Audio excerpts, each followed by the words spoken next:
네, 코인스쿨 시간입니다. 오늘은 비트필승님께서 RSI와 또 다이버전스에 대해서 얘기해 주실 예정입니다. 오늘 강의로 많은 정보 얻어가셨으면 좋겠습니다.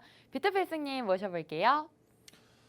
네, 무조코인 발굴한 비트피싱입니다. 여러분들이 많이 보시는 보조지표 RSI에 관련해서 사용할 수 있는 기법을 알려드리고자 합니다. 많은 보조지표가 많습니다. 대다수 많으신 분들이 보시는 게 RSI이기도 하고 또 그 이외 전문가들은 무엇을 볼까요? 또 이제 큰 수익을 벌어본 어떠한 유명인들은 어떤 지표를 볼까요? 보조지표를 볼까요? 활용을 할까요? 라고 물어보시기도 하는데 저는 그렇게 생각합니다. 여러분들 보조지표 사실 뭐 내가 굳이 보지 않고 매매 연휴를 샀으면 굳이 안 봐도 되고요. 네, 하지만 이제 활용은 하긴 해야 됩니다. 특히 횡보장 때는 활용을 하시면 확률이 매우 다분하고 과거 지표라고도 말을 하지만 횡보장 속에서는 과거 지표뿐만이 아니라 충분히 매매로 활용할 수 있는 게 바로 우리 보조 지표입니다. 그리고 남들이 보지 않는 보조 지표까지 알려고 하실 필요도 저는 굳이 없다고 봅니다. 남들이 안 쓰는 걸 굳이 내가 써서 그걸 이용을 하겠다? 굳이 그건 시간 낭비고 차라리 그 안에 동안 경험을 늘려가시는 게 좋을 거라고 생각이 되어지고 있고요. 그래서 오늘 이슈도 오늘 지금 무더운 날씨 그리고 비도 많이 오고 지금 날씨에 관련돼서 너무 무더워서 생산력이 떨어지기도 하고 너무 힘든 시장에다가 지금 이제 비가 많이 와서 아까 우리 유열 전문가님이 아까 인사드릴 때도 설명해 줬던 것처럼 좀 불상사가 일어나고 있습니다.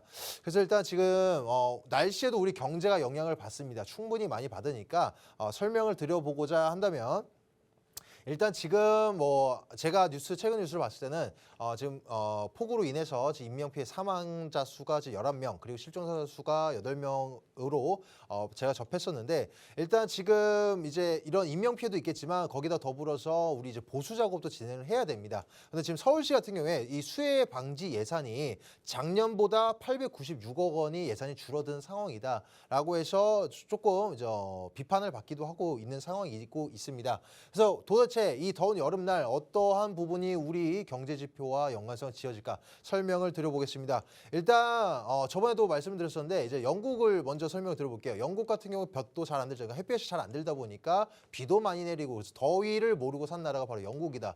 영국 같은 경우에서는 이제 에어컨 설치가 없는 국민들이 95% 이상이라고 한답니다. 그래서 지금 세계적으로 사막화가 진행되고 있는 만큼 모두 이제 무더운 이 날씨 시장에서 지금 이렇게 또 이제 매년이 아니라 이제 앞으로는 이제 이벤트성이 아니라 매년 이제 앞으로는 지속적으로 이렇게 무더위 날씨가 진행이 될 거라고 전문가들도 내비치고 있습니다. 그래서 우리는 일단 인프라에 영향을 받는다. 그중 인프라도 예를 들어 본다면 이제 뭐 도로 그리고 뭐 철도 인프라 이런 교통 인프라에 대해서 영향을 받게 된다면 어떻게 될까요? 경제적으로 산업이나 경기에 우리가 타격을 받을 수밖에 없는 구조에 놓여 있습니다. 일단 이제 모든 애초에 문명은 설립할 때 이런 날씨를 애초에 이제 인프라 구축하는 데 있어서 신경 쓰지 않고 만들어 내갔습니다. 우리나라 같은 사계절 있고 또 어떤 나라는 이제 뭐 더운 날씨만 있고 그러다 보니까 자신들의 나라에 맞춰서 그래 왔던 것처럼 인프라를 구축해 왔는데 아까 앞서 말씀드린 것처럼 이제 사막화가 진행이 되고 있다 보니까 어떻게 될까요? 그러면 이제 모든 나라의 기온이 올라가고 있습니다. 그러면 이제 뭐 농업, 목축업, 그리고 이제 뭐 그리고 이제 고령화인 나라들에서도 엄청난 피해를 보고 있는데 이제 농업 같은 경우는 어떨까요? 이렇게 폭우가 예견되어 있다 보면은 수확을 미리 하는 경우가 많습니다. 수확을 미리 하게 된다? 그럼 무슨 말일까요? 그만큼 수확률이 떨어진다. 그리고 품질이 떨어진다라는 얘기가 되겠죠. 그리고 나서 이제 농업에 대한 피해도 올라가다 보니까 농가들도 이제 보험을 들게 돼 있죠. 그럼 보험 지급률이 높아진다. 그럼 그 말은즉슨 뭐야? 그럼 보험사 입장에서는 보험금을 올릴 수밖에 없어요. 그 말은즉슨 결국에 소비자가 또 이제 그 부분을 감당해낼 수밖에 없다. 인플레이션이 고조될 수밖에 없다. 이런 겁니다. 그리고 이제 어업 같은 경우에서도 마찬가지예요. 이제 수온이 올라가면 이제 물고기의 생태계도 좋지 않다 보니까 수확량도 저조해질 수밖에 없겠고, 근데 이제 목축업 같은 경우에도 마찬가지입니다. 우리 사람이 더위를 먹으면 밥맛이 떨어진다, 입맛이 떨어진다라고 하는데 동물들도 마찬가지예요. 그만큼 즉슨 뭐 이제 뭐 젖소 같은 경우에는 우유 생산량도 줄어들고 또 이제 뭐 우리가 이제 닭 같은 경우에서도 이제 수확량이라고 좀 그렇고 닭 같은 경우에서도 이제 아무래도 몸집이 작을 수밖에 없겠죠. 그만큼 우리는 앞으로도 인구수는 늘어나고 있는 시점에서 고령화되고 있는 시점에서 이런 시점에서 우리들은 이제 수요도에 비해서 공급량이 줄어든다. 그 말은즉슨 날씨가 또 이제 인플레이션을 고조시킬 수밖에 없겠습니다. 특히 우리 이웃나라 일본을 알아보겠습니다. 일본 우리나라랑 비슷한 문화도 갖고 있고 이런 나라인데 어떻게 보면은 우리나라보다 이제 10년 향후의 미래의 모습을 보여준다라는 얘기도 있겠죠. 일본 현재 고령화가 우리나라보다 더욱더 심각합니다. 그 말은즉슨 이제 나라 전체적으로 봤을 때는 이제 생산성이 떨어질 수밖에 없는 사회적 구조에 놓여 있는데 지금 전기에 대한 수요도가 너무나 많아요. 그렇죠? 전기를 하는데 뭐 풍력, 여러 가지 신재생 에너지도 있겠지만 아직까지는 석유나 석탄으로 인해서 우리가 전기를 끌어오는 입장이다 보니까 또 안 그래도 지금 러시아 전쟁 사태로 인해서 고유가 시대, 이제 물론 6월에 비해서는 피크아웃이 되긴 했지만 이런 시대에서 지금 전기 수요도까지 높아지다 보니까 일본 입장에서는 정부 정책적으로 전기 좀 줄여주세요. 조금 소비량을 줄여주세요라고 하고 이렇게 내비치고 있습니다. 중국 같은 경우에는 어떻게 하냐? 방공호까지 열어서 이제 이제 무더위 대피를 피해 가려고도 내비치고 있고요. 그래서 이렇게 어찌됐건 날씨가 더워지면 더워질수록 우리의 노동에 대한 생산성도 떨어질 수밖에 없다. 물론 이제 사무직인 사람들은 상관이 없을 수도 있겠지만 현장직에 근로하시는 분들 입장에서 당연히 생산성이 떨어질 수밖에 없어요. 같은 시간을 일을 해도 생산성이 떨어질 거고 결과적으로는 그럼 어떻게 될까요? 앞으로 날씨가 더 더워진다. 예측을 해보겠습니다. 그러면 어떻게 될까요? 노동자들은 당연히 일을 안 하려고 해요. 특히 지금 같은 MZ세대들은 워라밸을 더욱더 중요시 여기겠죠. 안 그래도 이런 힘든 3D 업종이나 이런 현장직 정말 중요한 일인데 이런 일을 하려고 하는 사람들은 또 갈수록 저조해진 상황에서 날씨까지 더워져서 더욱더 힘들어진다? 그럼 이러한 시점이 뭐 여름에 한 달, 두 달 일지언정 기업 입장에서는 생산량이 줄어들면 매출액이 줄어들 수밖에 없어요. 그 말은즉슨 뭐 여름은 한동안 일지언정 이제 새벽에서만 야간 근무를 늘릴 수밖에 없다. 그 말은즉슨 뭐예요? 임금을 더욱더 높게 측정시켜서 줄 수밖에 없는 입장이 되겠죠. 그럼 이것 또한 이제 인플레이션을 고조시킬 수밖에 없는 모습이 되겠습니다. 그래서 현재 미국 같은 경우에서는 어떻게 됐냐? 이러한 이제 앞으로 날씨의 영향을 받으니까 날씨를 고려를 해서 이런 이제 인프라를 재구축을 하겠다라고 미래 계획을 발표를 진행하게 되었습니다. 다른 나라들도 마찬가지예요. 분명히 진행을 해야 되는데 이에 따라서 이제 뭐 빈도국들 같은 경우에 좀 빈부격차가 더욱더 진행될 수밖에 없겠습니다. 나라에 대해서 지금 안 그래도 지금 디폴트 선언한 나라들도 생기고 있는 마련에 이러한 인프라까지 구축을 못하게 된다면 그 나라는 정말 힘들 수밖에 없겠죠.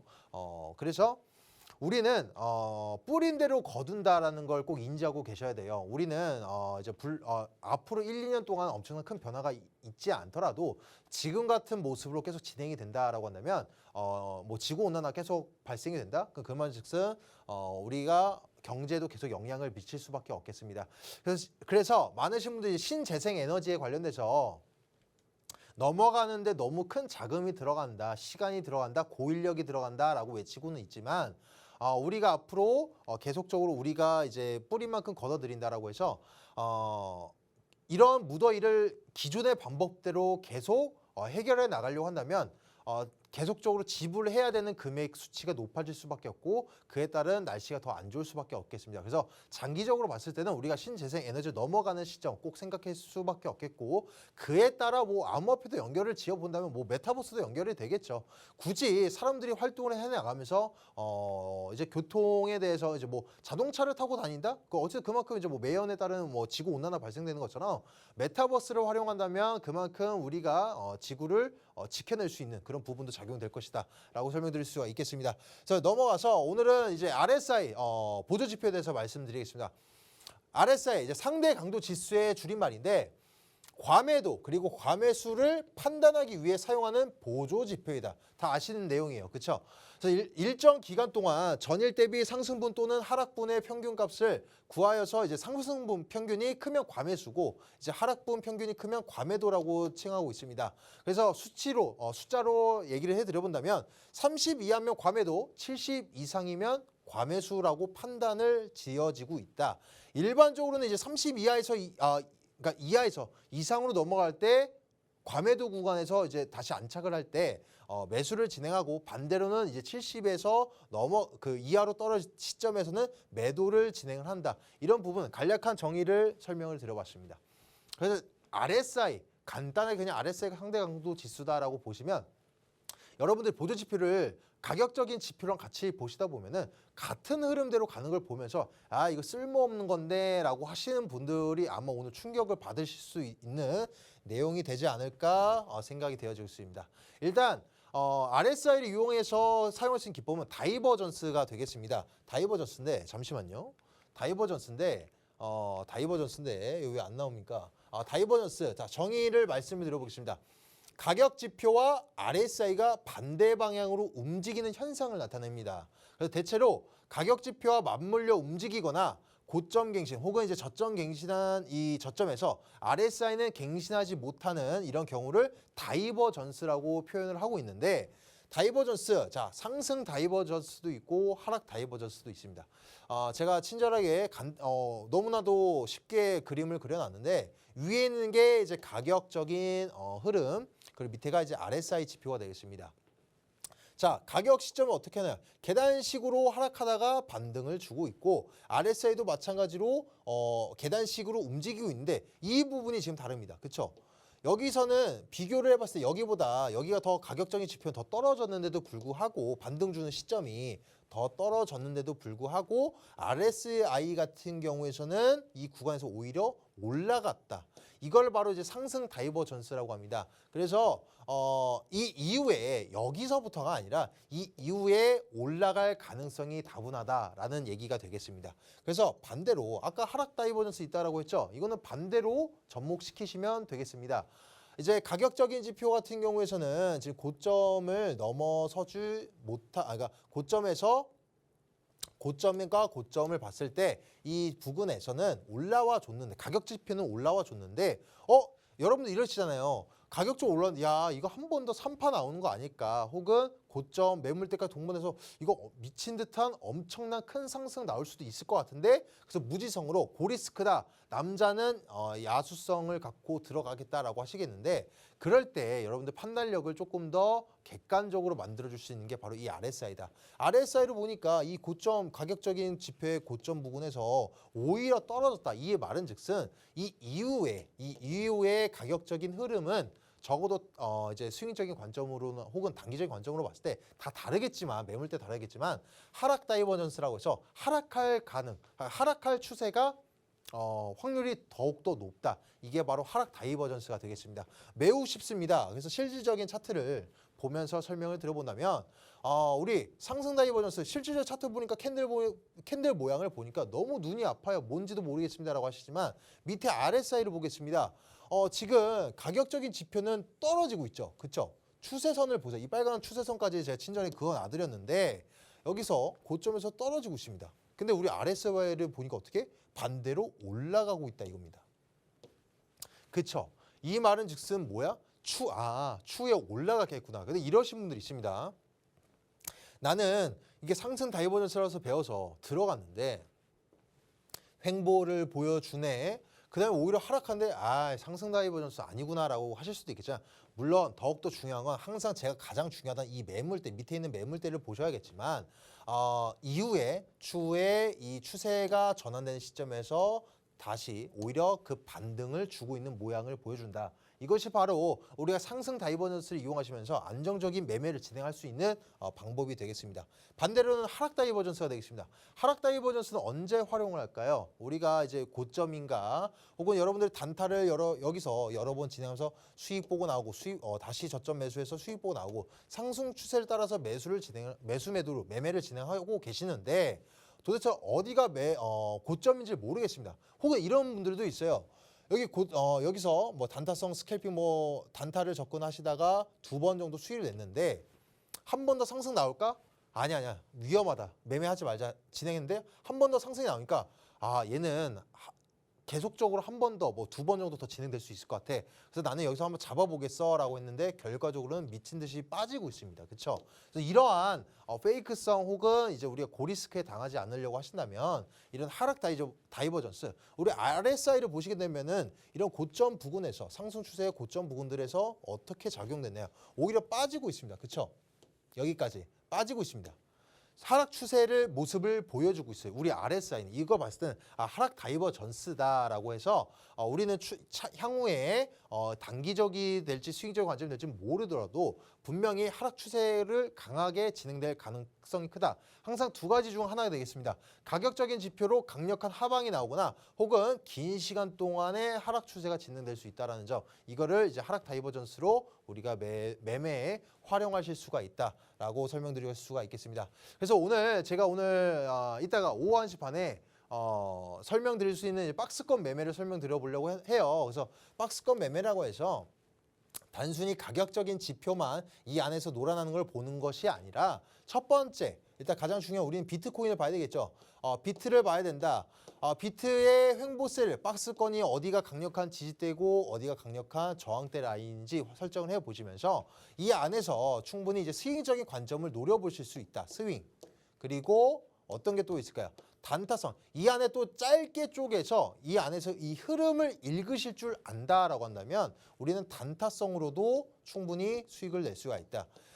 물론 여기 안에서 어차피 우리 뭐 9월 시장까지 시황이 좋다라고 보니까 여기서 스윙적인 관점으로 안정적 매매 진행하실 수가 있겠습니다. 하지만 이런 짧은 시간까지 우리가 더욱더 쪼개서 시장을 바라볼 수 있다라고 한다면, 시장의 흐름을 읽을 수 있다라고 한다면, 혹은 잘 모르시는 분들이라도 꼭 훈련을 통해서, 매매를 통해서 하는 훈련이 최고입니다. 단순히 책을 읽거나 어디서 뭐 영상 보시고 나서 보시고 나서 이렇게 하면 되겠구나. 지금 이 방송도 마찬가지예요. 보시면서 내 것 다 했다, 이렇게 하면 되겠다가 아니라 자신의 돈 살떨려가면서 매매를 진행해 봐야지만 잃어보기도 해보고 수익을 벌어보기도 해보면서 나의 뇌리에 박혀야지만 그것이 자신의 매매 방법이 되겠습니다. 그래서 박스권 매매를 통한 비트의 흐름을, 시장의 흐름을 읽을 수 있는 방법 알려드릴 거고요. 수익률을 극대화할 수 있는 혹은 안정적 매매를 가능할 수 있는 방법을 알려드리도록 하겠습니다. 오늘 같은 시장에서 단기적으로 비트코인이 어떻게 흐름이 될지, 조정은 언제 줄지, 혹은 조정이 온다면 가격적으로 얼마큼 혹은 기간으로는 얼마큼, 그것도 궁금해하실 것 같습니다. 그래서 눈여겨보실 만한 종목, 저번에 나갔던 이제 히든코인이 되겠습니다. 이제 베이직 토큰, 베이직이 되겠는데 지금 수익이 아마 10% 이상 다들 나고 계실 겁니다. 그 종목에 관련돼서도 지금 뭐 매도를 해야 되는지, 혹은 이제 고수익을 내기 위해서는 기간이 얼마큼 걸릴까요? 혹은 이제 고점이 어디일지, 매도 타점을, 그것까지도 알려드리도록 하겠습니다. 네, 오늘 이렇게 비트필승님께서 RSI와 또 다이버전스에 대해서 강의해 주셨습니다. 오늘 배우신 부분들 정리하면서 투자에 어떻게 도움이 될 수 있을지 생각해 보시면 좋을 것 같습니다. 좀 더 자세한 매매 방법과 또 차트 분석 저희가 오후 1시 반부터 무료 방송으로 진행하고 있습니다. 오후 1시 반부터 진행할 수 있는, 함께 하실 수 있는 방법 안내해 드리겠습니다. 먼저 컴퓨터로 들어오실 분들은 박스경제TV 홈페이지에 들어오셔서 좌측 하단 보시면 투더골드문 배너가 있습니다. 배너를 클릭하시면 바로 전문가님들의 실시간 무료 방송을 함께 하실 수가 있고요. 또 핸드폰으로 함께하고 싶다라고 생각하시는 분들은 여러분들께서 매일 쓰고 계시는 녹색 창에 투더골드문 검색하셔서 상단 링크 통해서 접속하시면 됩니다. 잠시 뒤 오후 1시 반에 무료 방송 함께 해주시면 좋을 것 같고요. 저희가 오늘 무료 방송 주제는 간단한 단타 전략 배우기입니다. 또 박스권 매매에서 어떻게 전략적으로 매매하면 좋을지 비트필승님께서 알려주실 예정입니다. 네, 저희가 오늘 준비한 방송은 여기까지입니다. 본 방송에서 제공하는 정보는 투자 판단의 참고 자료일 뿐이며 특정 자산 가치의 상승과 하락을 보장하지 않는다는 점 유의해 주시길 바라겠습니다. 저희는 다음 이 시간에 오겠습니다. 시청자 여러분 고맙습니다.